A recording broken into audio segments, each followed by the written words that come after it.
Très chers frères et sœurs en Christ et en humanité, une fois de plus, bonjour et bienvenue sur Ephata Pro.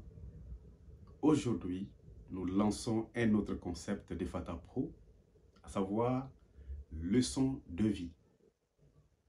Voyez-vous, chaque jour, nous apprenons par expérience des situations que nous avons vues ou vécues. Alors, de par nos recherches, de par nos études et de par notre lecture, nous recensons les plus belles histoires pour les partager avec vous, afin que chacune et chacun d'entre nous puisse en tirer soit une leçon ou se baser sur ces types d'histoires pour mieux améliorer sa vie. C'est sûr et certain que certaines histoires sont déjà connues par certaines personnes d'entre vous, mais ce n'est pas grave. Retirons surtout les leçons qui sortent après ces histoires. Et pour ceux et celles qui ne les connaissent pas, eh c'est l'occasion de les découvrir parce qu'effectivement, il y en a plein sur les réseaux sociaux. Et tenez-vous bien, certaines de ces histoires peuvent être drôles, d'autres peuvent être dramatiques. Mais le plus important, c'est la leçon à tirer à la fin de chaque histoire qui est le plus important. Et voici la première belle histoire dont nous pouvons donner comme titre « La récompense de l'honnêteté et la crainte de Dieu ». Il était une fois un grand roi qui avait décidé d'adopter un fils parce qu'il était stérile et de faire de ce fils son remplaçant et son héritier. Alors, il lança un concours en choisissant 10 jeunes garçons dans son royaume.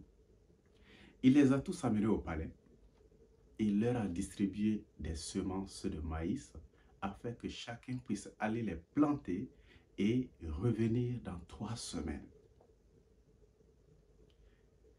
Chacun est parti planter sa semence et puisque ça ne poussait pas, certains ont triché en allant aller acheter au marché des grains pour venir les planter. D'autres ont écouté des conseils les uns et les autres, ils ont trouvé des stratégies maléfiques.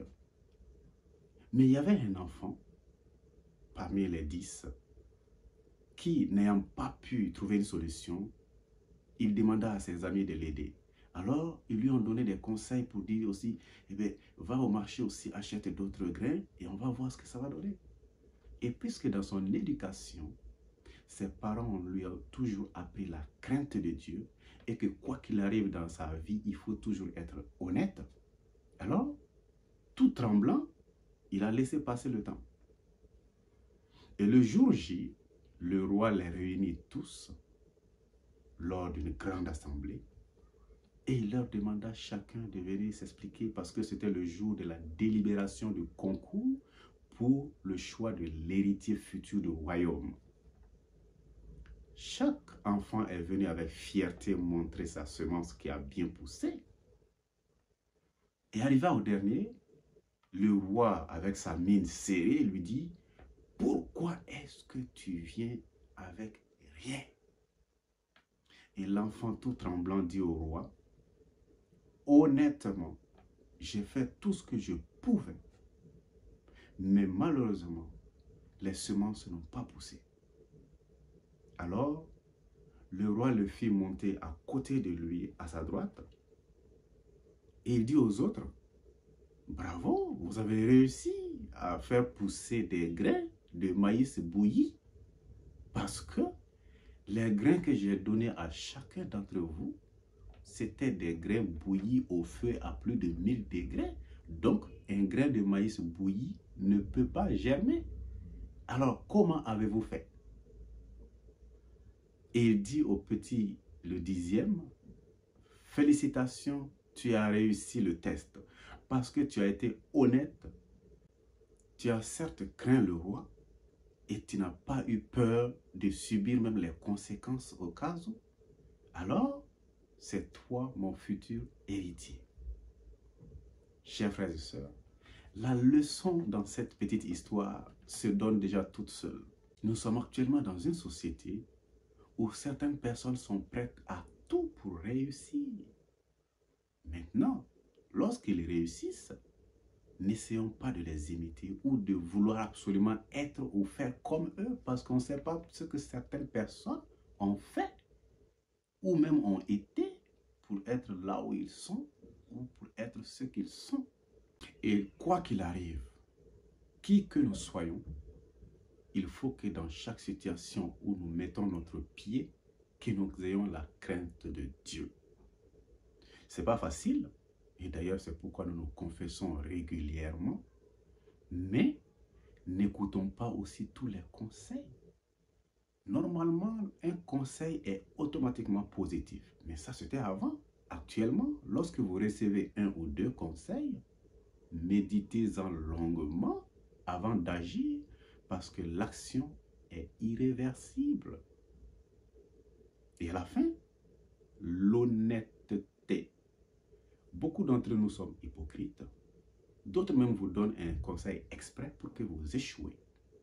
Mais puisque nous sommes honnêtes dans notre vie, toute personne honnête ne peut pas échouer. Et même si vous échouez, en réalité, vous n'avez pas échoué, mais c'est plutôt Dieu qui vous a épargné d'une situation. Donc voici cette belle histoire du roi et de son héritier choisi. Voici notre deuxième belle histoire. Et pour titre, nous pouvons parler de temps de Dieu contre le temps des hommes et surtout avoir toujours confiance en Dieu parce qu'il a toujours exaucé nos prières. Soit nous ne sommes pas attentifs ou bien nous sommes trop pressés. Il était une fois un monsieur qui a décidé avec ses amis d'aller en vacances avec un bateau. Et vous savez que la mer n'a jamais été amie avec quelqu'un de temps en temps. Donc un grand vent s'est levé et le bateau a coulé. Chacun a essayé de se sauver la vie, mais malheureusement, tous ses amis sont morts. Et lui, heureusement, il a pu s'accrocher à un objet qu'il a emporté sur une île déserte. Et là-bas, il n'y avait absolument rien que des insectes, même pas d'animaux. Il a réussi à construire une petite cabane et tous les soirs, il allumait un petit feu pour se réchauffer et capter quelques insectes pour les manger. Alors chaque soir, nous pouvons déjà les deviner parce que mettons-nous à sa place.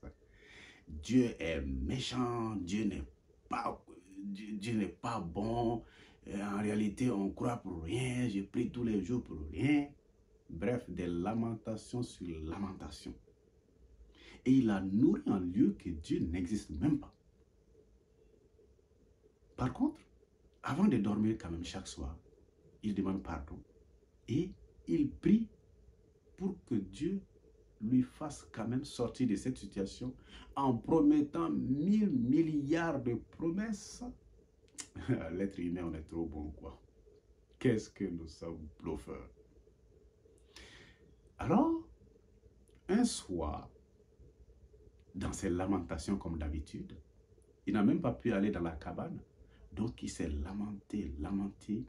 Puis, il a prié et même prouvé à Dieu que ce qui est sûr là, il ne verra plus sa femme ni ses enfants, encore moins ses amis, puisque déjà d'autres sont déjà morts. Donc, pour lui, c'est foutu. Alors, il a finalement prié encore avant de dormir. Et tout d'un coup, vers les 1h ou 2h du matin, le vent a un peu soufflé et a apporté un tout petit peu de feu qui a brûlé sa cabane. Et lorsqu'il s'est réveillé, il était encore plus énervé que jamais. Il dit, voilà Seigneur, non seulement j'ai tout perdu, mais là, la pauvre petite cabane que j'avais pu construire, tu as aussi brûlé ça. Que me veux-tu? Prends ma vie et on en finisse avec. Ok. Le lendemain matin, vers les 5h, un petit bateau est venu s'accoster à sa petite île. Il s'est levé et dit, mais c'est pas possible. Il dit au capitaine du bateau, mais comment? D'ailleurs, est-ce que je rêve? Il dit, non, vous rêvez pas. Il dit, mais comment est-ce que vous êtes arrivé ici? Parce qu'en principe, pour être ici, il faut absolument être perdu parce qu'aucun bateau n'est censé même pouvoir passer par ici. Le capitaine dit, oui, effectivement. Effectivement, oui, et effectivement, oui. Mais puisque nous étions vers les 1h ou 2h du matin, nous avons vu une grande lumière quelque part et on s'est dit, ben tiens, quoi que ce soit un endroit hostile, ça doit être un bateau aussi. Ou bien peut-être c'est quelqu'un qui a allumé une feu de détresse pour qu'on vienne le chercher. Quand il a entendu ça, il a fondu en larmes. Il s'est jeté au pied du capitaine pour déjà le remercier. Mais il a commencé à pleurer comme pas possible et demander pardon à Dieu pour tout ce qu'il a dit.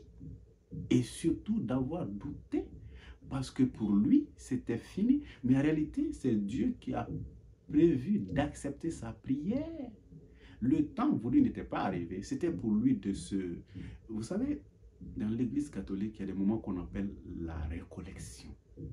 C'est des moments où on prend un recul pour se reposer dans le Seigneur et surtout méditer sur sa vie de prière, sa vie d'humain, sa vie de chrétien de chaque jour. Alors, Dieu l'avait envoyé en pèlerinage. Et puisqu'il était trop pressé, il a trop parlé, il s'est trop plaint, finalement, il s'est rendu compte qu'en réalité, Dieu avait exaucé sa prière, mais c'est lui qui n'écoutait pas et que le temps n'était pas arrivé aussi. Voyez-vous, Dieu exauce toujours nos prières. Et la leçon dans cette petite belle histoire, c'est quoi? Dieu agit toujours. C'est nous qui sommes soit trop pressés, ou bien nous n'écoutons pas. Aujourd'hui, personne n'écoute. Tout le monde veut parler. Alors, si chacun parle, qui va écouter qui? Parfois, même si vous connaissez la vérité ou vous connaissez la réponse, faites un effort d'écouter l'autre. Ça va lui donner de l'estime. Et il va aussi se rendre compte que, moi aussi, je dois me taire un jour pour que quelqu'un parle. Et mieux que ça, nous ne sommes pas attentifs. Qu'est-ce que l'être humain au XXIe siècle est distrait? Parfois, nous demandons quelque chose à Dieu alors que nous l'avons juste à côté de nous. Il suffit juste de baisser la tête ou de lever la tête et on voit. Nous ne sommes pas attentifs, nous sommes trop distraits. Même dans nos prières, on le voit. Il y a des gens qui prient trop. Trop déjà, c'est un défaut. Trop parler devant Dieu. Mais on a toujours dit que puisqu'il est celui qui a tout créé, même avant notre naissance, Dieu nous connaît. Et pire encore, après notre vie, il nous connaît. Alors, pourquoi est-ce qu'on lui raconte quelque chose qu'il sait déjà plusieurs fois? Il y a de ces prières-là qui durent 2 heures, 3 heures.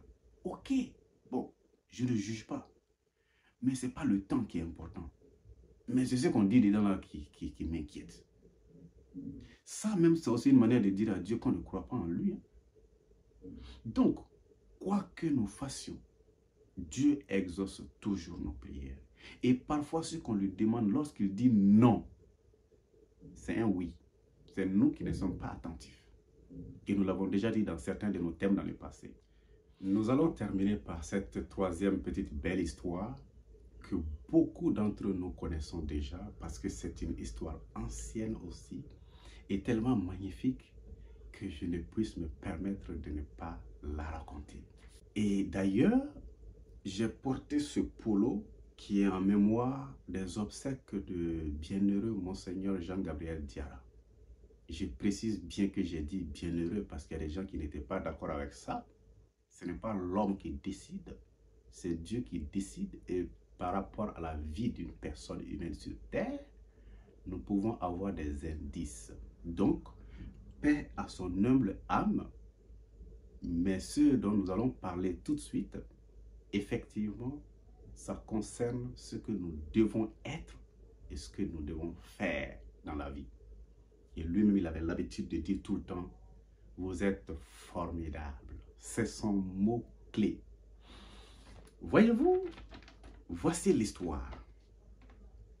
Il était une fois 4 individus qu'on appelait tout le monde, quelqu'un, chacun et personne. Ah.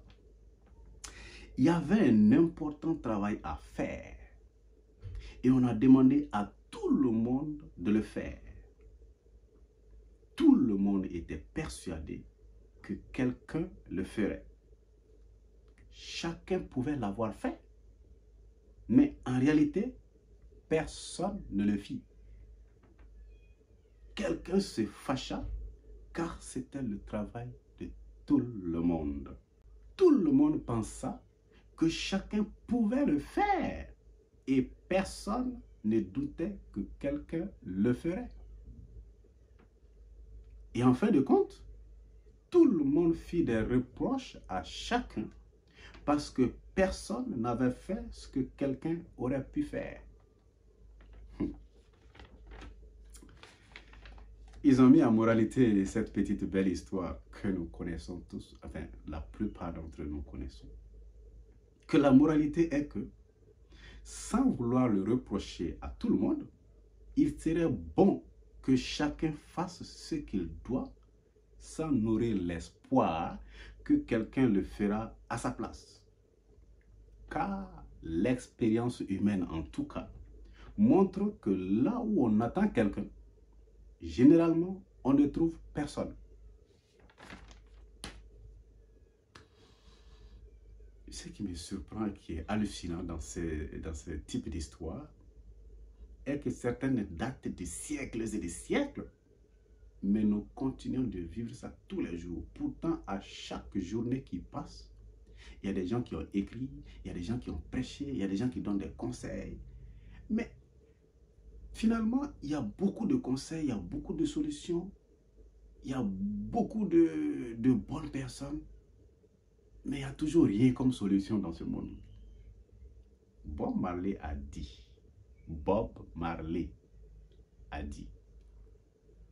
que lorsqu'il y a un problème, il y a une solution. S'il n'y a pas de solution, c'est qu'il n'y a pas de problème. Voici le résumé déjà de cette histoire.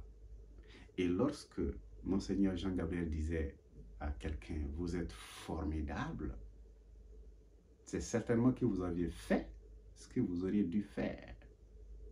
Et il faut toujours le faire. Il se peut que ce soit mal fait, mais faites-le déjà.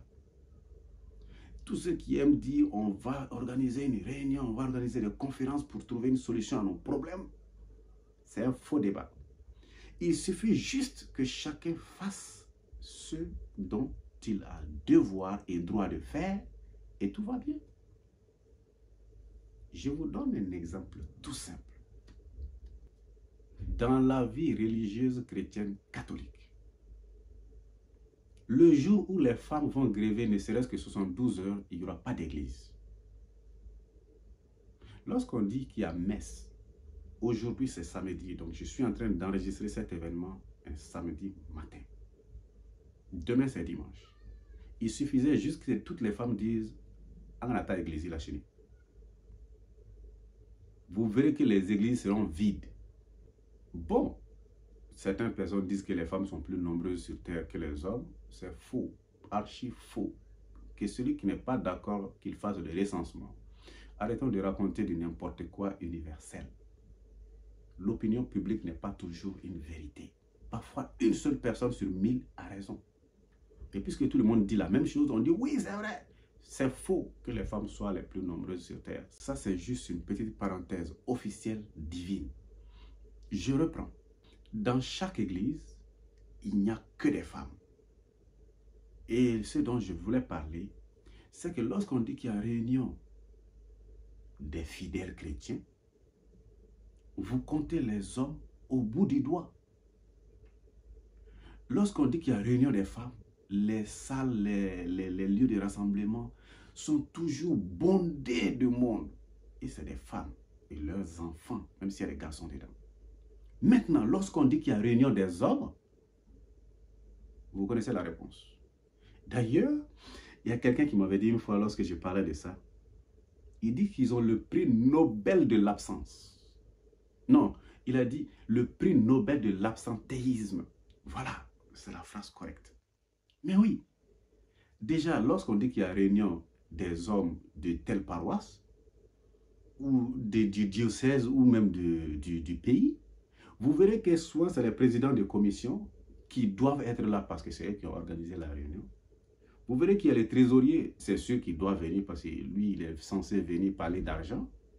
Et le secrétaire à l'information ou à la communication, parce que c'est lui qui a convoqué tout le monde. Donc, il serait inadmissible que la personne soit absente. Donc, ces trois personnes, leur présence ne sont même pas des présences. C'est des présences par obligation.